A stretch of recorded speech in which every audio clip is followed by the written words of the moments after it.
আওয়ামী লীগ সরকারের পতনের পর পলাতক রয়েছেন জাতীয় মসজিদ বায়তুল মোকাররমের খতিব মুফতি মাওলানা মোহাম্মদ রুহুল আমিন। গত ২৬ জুলাইয়ের পর আর মসজিদে আসেনি তিনি। রুহুল আমিন এখন গোপালগঞ্জে অবস্থান করছেন বলে জানা গেছে।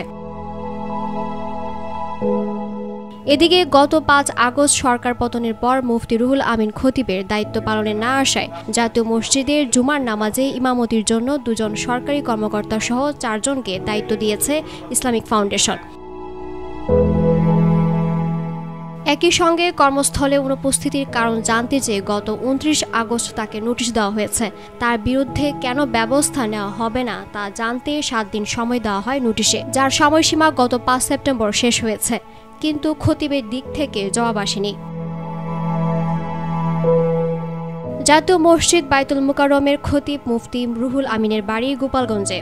তিনি গোপালগঞ্জ গৌহরডাঙ্গা মাদ্রাসার মহাপরিচালক। তার সঙ্গে যোগাযোগ করা সম্ভব হয়নি। নাম প্রকাশে অনিচ্ছুক মাদ্রাসার শিক্ষক ও খতিবের ঘনিষ্ঠজন জানিয়েছেন, মুফতি রুহুল আমিন খুব অসুস্থ, তিনি এখন গোপালগঞ্জে অবস্থান করছেন।